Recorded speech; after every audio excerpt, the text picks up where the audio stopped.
আজ আমরা বলবো এমন এক স্থান সম্পর্কে যা সমগ্র সৃষ্টি জগতের সবচেয়ে রহস্যময় জায়গাগুলোর একটি, সিদরাতুল মুনতাহা। এমন এক সীমা যেখানে ফেরেশতারাও থেমে যায়, কিন্তু আমাদের প্রিয় নবী মুহাম্মদ সাল্লাল্লাহু আলাইহি সাল্লাম পৌঁছে গিয়েছিলেন। সিদরা অর্থ কুল গাছ, আর মুনতাহা অর্থ চূড়ান্ত সীমা। অর্থাৎ সিদরাতুল মুনতাহা এমন এক অলৌকিক গাছ যা সপ্তম আকাশের শেষ প্রান্তে অবস্থিত, যেখানে সব জ্ঞানের, সব আদেশের, সব নিয়তির শেষ সীমা। তারপর আর কেউ যেতে পারে না, এমনকি জিবরিল আলাইহিস সালাম পর্যন্ত সেখানে থেমে যান।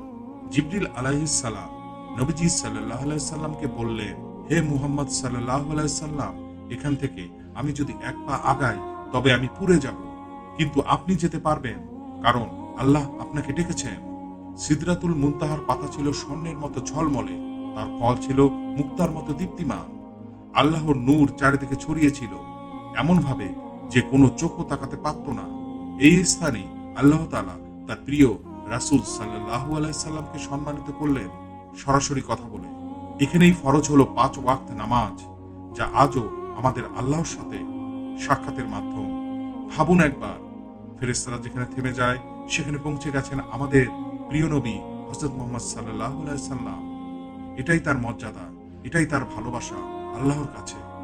এই ঘটনা শুধু এক অলৌকিক যাত্রার নয়, এটি আমাদের শেখায় আল্লাহর পথে চললে সীমা বলে কিছু থাকে না। আর নামাজ হলো সেই সেতু যা আমাদেরও নিয়ে যায় সিদরাতুল মুনতাহার কাছাকাছি।